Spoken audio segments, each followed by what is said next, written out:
আমার একটু কথা শোনো। আরে আরে ভাই আমার কথা শোনো না, একবার শোনো, তুমি একবার শোনো। আরে ভাই তোমাদেরকে হাত জোর করছি, তুমি একটু চুপ করো না, আমাদের কথাগুলো একটু শোনো। হ্যাঁ আপনারা কি বলবেন আমরা জানিনি। হ্যাঁ তোমরা একটু চুপ করো তো, বলেন কি বলছেন বলেন। আপনাদের কার কার বাড়িতে এসে আছে?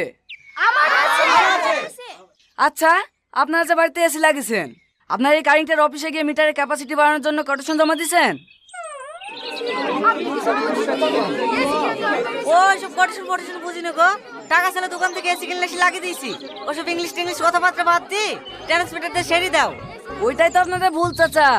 আপনারা যদি কোটেশন না জমা দেন তাহলে আমরা বুঝবো কি করে কতটুকু লোড লাগবে।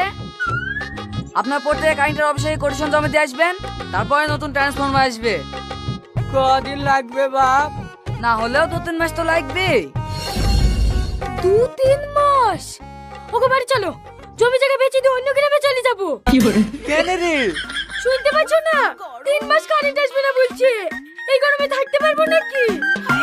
তাই বলে জমি বিক্রি করে গ্রাম ছেড়ে চলে যাবো? বাঁচতে তো হবে, এই যে গরম পড়ছে, কারেন্ট না থাকলে তো এমনিতেই মরে যাবো। তুই একটু চুপ কর না ভাই, তোমরা তো শিক্ষিত মানুষ, একটা কথা বলো দিনি, এমন কোন এসি আছে যা কারেন্ট না থাকলেও চলবে? হ্যাঁ আছে। হ্যাঁ আছে। ক টাকা লাগবে বলো, আমি এক্ষুনি কিনবো। 2000 টাকা। আমরা গরমে মরছি, আর তুমি এখানে আর কি মারছো নাকি? হ্যাঁ না না চাচা, আপনি হলেন গুরুজন ব্যক্তি, আপনার এখানে আর কি মারবো। আপনি আমাকে 2000 টাকা দেন, আপনাকে আমি কালকে এসে এনে দিছি। সত্যি বলছে ভাই? হ্যাঁ। তাহলে এই নাও টাকা, আমার জন্য একটা নিয়ে এসো।